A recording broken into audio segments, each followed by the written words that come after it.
وزیراعظم عمران خان کی سب سے بہترین فارم ملک کے باہر نظر آتی ہے. ملک کے اندر جب وہ ہوتے ہیں، تقاریر کرتے ہیں یا جب پبلک میٹنگز ہوتی ہے، اس میں بہت دلچسپ اور مزے کی چیزیں نکل کر آتی ہیں اور میڈیا کو تنقید کا موقع ملتا ہے.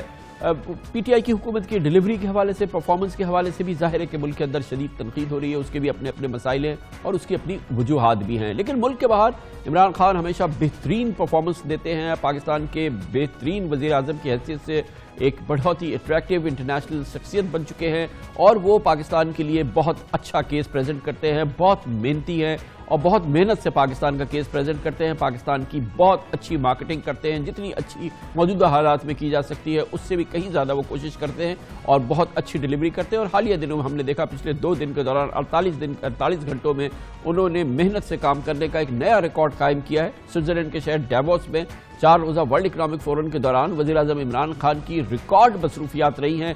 72 گھنٹوں کے دوران ہمارے وزیر اعظم نے امریکی صدر ڈونلڈ ٹرمپ سمیت عالمی سطح کے 15 لیڈر سے علیحدہ ملاقاتیں کی. انٹرنیشنل میڈیا کونسل سمیت 4 سیشن سے خطاب کیا. اس کے علاوہ CNBC اور فورن پالیسی میگزینز کو بڑے اچھے انٹرویوز دیے. اس کے علاوہ انہوں نے 3 دنوں کے دوران دنیا بھر میں پاکستان کی بھرپور مارکیٹنگ کی. عالمی لیڈرز کو، بزنس لیڈرز کو پاکستان کی جانب متوجہ کرانے کی بہت اچھی انہوں نے ایکسرسائز کی، بہت انتھک محنت کی.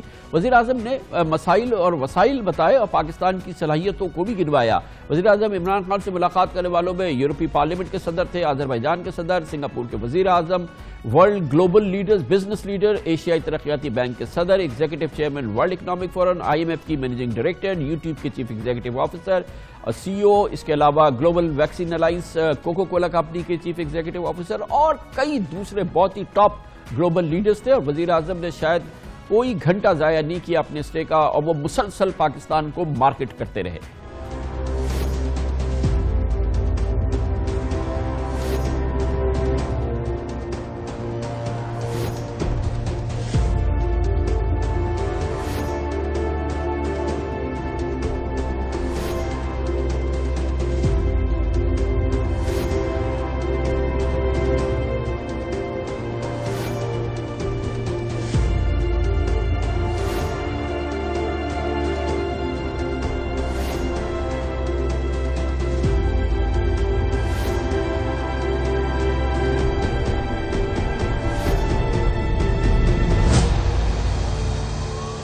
اس دوران انہوں نے پاکستان کے مفادات کا، پاک چین تعلقات کا بھی بھرپور دفاع کیا، کیونکہ ان کی موجودگی کے دوران پاکستان میں امریکہ کی نمائندہ خصوصی نے CPEC کے حوالے سے بہت شدید تنقید کی تھی اور کہا تھا یہ شفاف منصوبے نہیں ہیں، پاکستان کے لیے نقصان دہ ہیں. وزیر اعظم نے امریکی میڈیا میں اور خاص طور پہ امریکی TV چینل CNBC کو انٹرویو دیا اور بھرپور انداز سے CPEC کا دفاع کیا، پاک چین تعلقات کا دفاع کیا. بہت ہی ٹھوس انداز میں پاکستان اور چین کی دوستی کا انہوں نے امریکی میڈیا میں دفاع بھی کیا ڈیووس میں ہی. When the Chinese came to help us with this BRI and then the CPEC, which is the Pakistan-China Economic Corridor, we were really at the rock bottom. And so we are really grateful to the Chinese that they came and rescued us. They gave us loans, and loans, by the way, are not, they're barely 5 or 6% of our total loan portfolio, which is, this nonsense that, Chinese, we are indebted to China. They actually helped us with investment. It has given us an opportunity to attract foreign investment.